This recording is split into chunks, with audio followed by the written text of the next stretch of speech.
Last month I attended a convention and I met Kyle Haybear. He shared some of my frustrations about Naruto, particularly because he plays Kiba, who never got to do much of anything. But when I brought up I didn't like Sasuke and Sakura ending up together, he said, "Yeah, but you could say it's just like Vegeta and Bulma." There, I disagree. Sure, maybe the archetype of these two couples are similar, and they fall into the girls want bad boys trope, but where they differ is in execution. Let's go over Vegeta and Bulma's relationship real quick. The idea of Vegeta and Bulma being a couple is first introduced when we meet their future son. As to how Trunks was conceived, Trunks basically says that Vegeta and Bulma had a one-night stand, but they never got married, as in his timeline, Vegeta was killed in the android battle, so it never went any further than that. When baby Trunks is introduced, Bulma even says, "You think I've been living with that jerk?" According to the Viz translation anyway, which shows that she's not putting up with him, and that Vegeta is basically bailed, though he is aware that he has a son. Then you get to the part where Trunks gets mad at Vegeta for not saving Bulma and his past self, and Trunks is now being forced to reconcile who his father is, but that's not the subject of this video. Vegeta and Bulma are married by the time the Buu saga takes place, and Vegeta comes to realize that Bulma and Trunks actually do mean something to him, and when he says goodbye to them when he sacrifices himself, you know he's fully changed. Vegeta and Bulma don't get much interaction in the manga that I can recall of, but in Battle of Gods we see the best evidence that Vegeta does care. The "that's my Bulma" scene everyone squealed over. It's pretty apparent nowadays that Bulma shows a different side of Vegeta, a somewhat softer side, even if he's loath to admit it.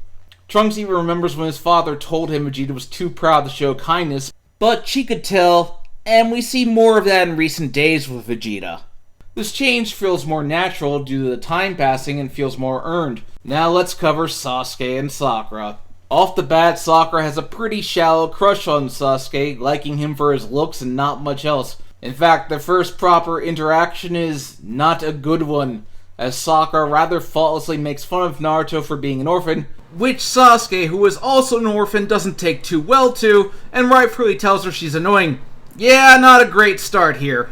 After that, they have basic moments, one where Sasuke shows some compliments towards her, but their next big scene is where Sakura tries to convince Sasuke to stay. I think Kishimoto wants us to believe that Sakura's love has turned into true love, but it really doesn't feel that way. Just coming off is still a shallow crush, and Sasuke rather politely rejects her. Here's the issue. I see no evidence that Sasuke ever loved Sakura in part 1. He valued her as a comrade, yes, but he never seemed all that interested in romance. I always saw him as asexual personally, but that's another thing. Before the end of the series, he even outright says, "I never returned her feelings." And yet 7 chapters later, he's married to her with a kid, who he hasn't met yet. Vegeta loves Bulma for her feisty personality, which is what all Saiyans are drawn to. Sasuke basically gets guilted by Kakashi into loving Sakura back. Another problem I have with Kakashi. And now we're supposed to buy that he has always loved her. Another case I think should be compared is at the birth of their daughters. Vegeta insisted on being there when his daughter was born, I guess to make up for his son's birth, although one of the movies does show him being there, though that's debatably canon. Now, some argue Bulma should resent Vegeta since he got Yamcha killed, even though technically Vegeta didn't kill Yamcha or anybody else on Earth. Yamcha got blown up by a Cyberman, and of course he was wished back. Tien Shinhan even says he can't believe Yamcha can stomach living with Vegeta, but that's another topic. Whereas Sasuke tries to murder Sakura several times, and that doesn't make her love him any less. It somehow made her love him more. Or is it love? Kishimoto himself described it as a poisonous addiction, even laughed about it too.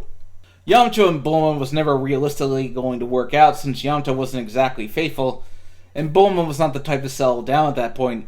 Vegeta and Bulma is a rather interesting case. If it was revealed today, the meltdowns on the internet would have been epic. It would have been seen as a major crack ship, yet Toriyama managed to make something great out of it.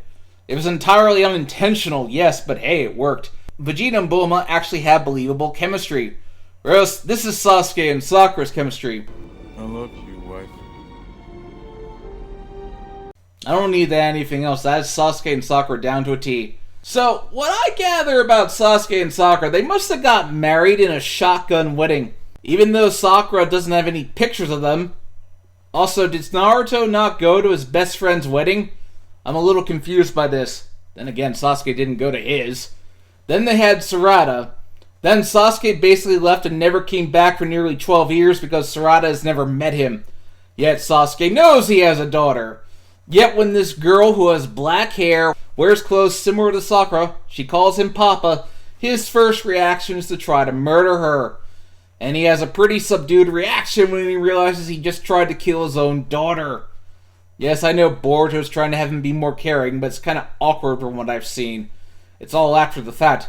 In fact, I wish Sarada and Boruto went back in time to the Kage Summit arc and saw what Sasuke was like in that arc. See if they'd still like him.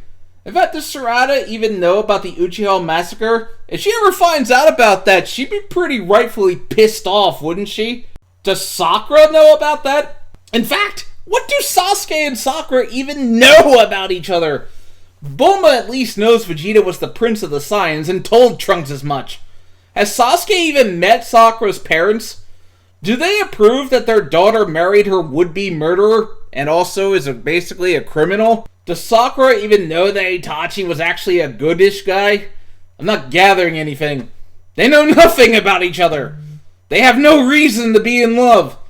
Kakashi even says you don't need a reason, which is just blatantly untrue. Their entire relationship is based on shallow crushes, guilt-tripping, and murder attempts. Good God, this relationship just sucks! You know what? I can't do this. I'm out of here. See you next time for something that doesn't make me angry. Hopefully.